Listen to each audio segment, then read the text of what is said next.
Hi, Ed Romero community. My name's Hallie. I'm a student physical therapist, and this is the last video I'll be making for you guys on strength recommendations. Let's get started. Okay, so the first slide is going to be on topics that we'll be covering. So the topics for today are going to be, should you start exercising, recommendations, muscle groups, and spot training.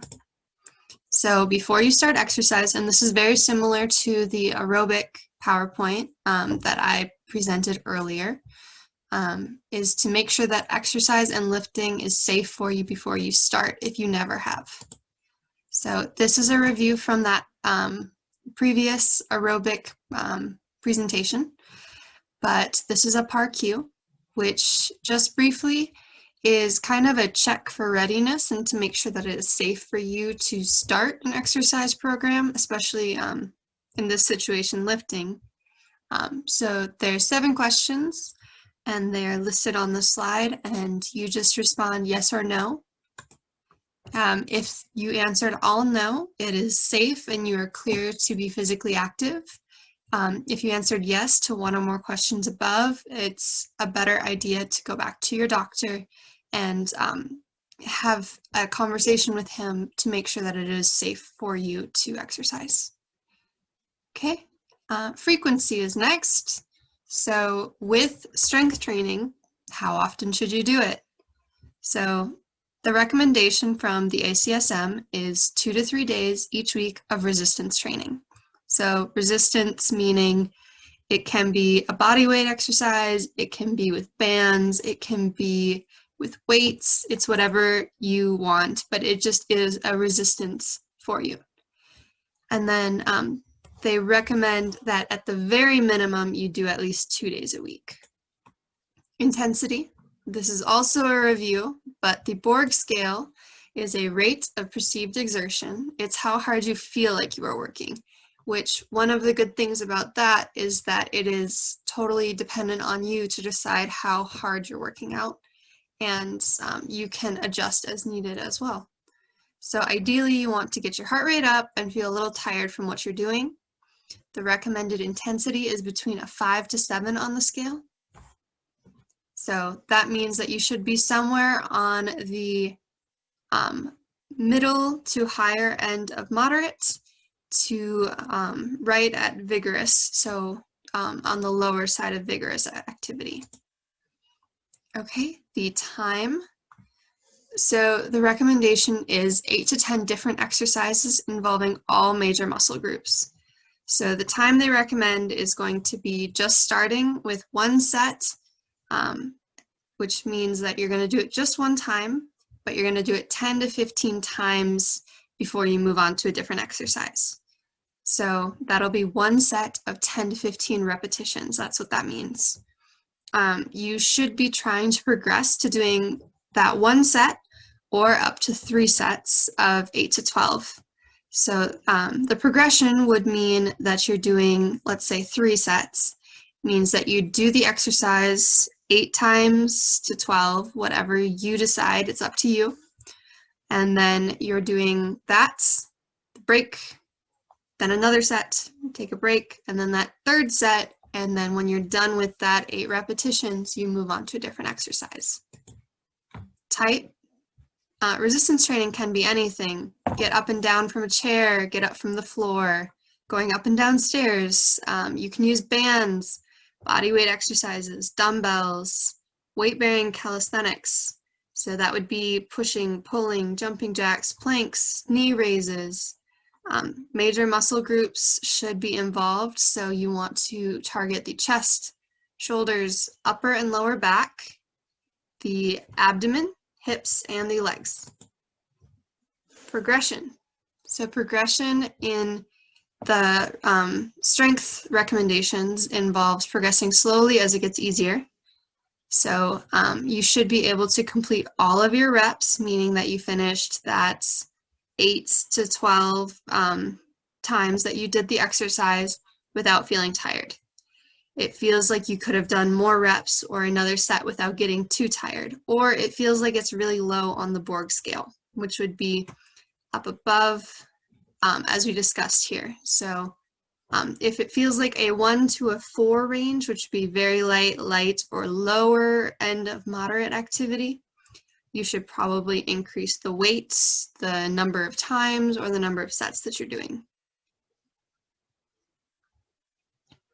Before I move on, another really important component of progression is you need to increase or you're not going to keep gaining that muscle strength. So if you stay at the level that you're at, your muscles are going to stay at the strength that they already have. Whereas as you increase, you're going to keep getting stronger. And that kind of goes to the concept of use it or lose it, which I didn't write on the slide, but you want to use your muscles. You want to keep progressing, or you won't have the strength that you may need or want to do activities at home, or to lift something up off the floor, or to just go get something off the top shelf and be safe doing it. You know, it could be anything, but it's really important to make sure that you're progressing so that you do have the strength to do whatever you want to in your life. Okay, the muscle groups. So I decided to show just some example exercises from each of those major muscle groups that I listed above. So this is the first one, and it is chest. So these are just a few examples. There are so many options with exercise, especially for lifting, and a few of them are tricep extensions, bicep curls, chest press, and push-ups. I tried to show some that had weights, some that had bands, and then some that didn't have a need for anything at all, just to give you different ideas. And there are ways to make all of these exercises easier and harder depending on what you're comfortable doing. If you don't feel comfortable getting on the floor, you can use a wall, and you can kind of change the angle that your feet and your arms are on the wall. So that's a way that you can change this exercise to make it easier so that it's something you're safe doing. Another muscle group is the shoulder. So some examples of this were bent over rows, planks with a band around the wrists, and you're kind of pushing out like this and holding it like that while you're laying down. You can do shoulder external rotation like this. So having your arms up like this, going up and down. You can do shoulder flexion. So that's just going to be coming straight up and back down. Or shoulder abduction, going up like this. And you can go to about shoulder heights probably just fine, especially if you have weights, because you don't want to go too high and it be kind of pinching at that shoulder. The upper and lower back. It's really hard to find exercises that are specific for the back because they generally involve multiple other muscles when you're working these as well. So some good examples that do incorporate the upper and lower back are your Supermans. So if you have a ball, great. If you don't, there's no need to. You can do it laying down. Lying trunk rotation, which is going to be moving your legs side to side. You can do this on a bed. It's just a little bit more squishy, so you want to make sure you're probably in the center of it, just in case you roll farther than you meant to. Good mornings, which is going to be going down and then coming straight up. And then you can add resistance to make this one harder. This one shows it with a band, but you don't necessarily need to do that. Lat pull downs. This is on a machine. I know you have a gym. I don't know if you have access to it right now or if you have machines there, but this is going straight down. You can always tie something like a band above your head and pull it straight down, and that would do the same thing. So there are options. The abdomen. So abdominal heel touches is one that I've got listed here. It's kind of just laying down. You can do this in bed too, and you're just going side to side, kind of just reaching for your toes with your knees bent. And then you can do this one in bed too if you want, or on the floor, whatever you prefer. But you just are going to kick your legs up and down just a little bit and kind of rotating between those. You should feel that in your lower abdomen. And then there's side bends. I did this one in standing, and there's a weight in his hands, but you wouldn't need it. You're just going side to side like that. It's just a different way to do that. Muscle groups. So the hips. So you can do chair, sit to stands, and this is a really great one because it helps with power too. And that power is going to be what allows you to catch yourself potentially if you're going to fall. It also is, it allows you to have the strength to do activities that you need to. I don't know how you can get out of bed if you can't power up through your legs. So you don't necessarily need to do it without using your arms, but that would be really great. It would show that you do have that strength. It's something to work towards. The hip abductors, so this is on your side. You could do this in bed, you can do this laying down.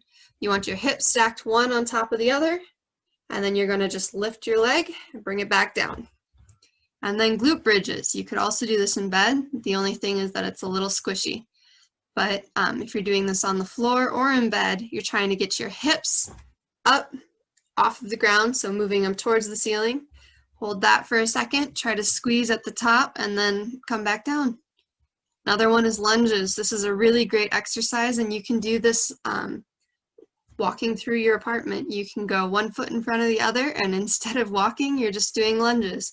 It really focuses on power and pushing you back up and controlling that motion too. The legs is another muscle group. So I put the seated calf raises, which you're going to have your feet flat on the ground in a chair. You're going to lift your heels up and then go back down. This one, especially if you don't have a weight, is really hard in standing. So if you're standing, have something to hold on to going up and down. It's a great way to work on strength, and you should feel that right in the back of your lower leg. Another one's deadlifts. You don't need to have weight for this one to be hard. You're standing up, you're going to bend down straight, and then kind of between your legs, reaching just kind of as far down as you feel comfortable, and then powering straight back up.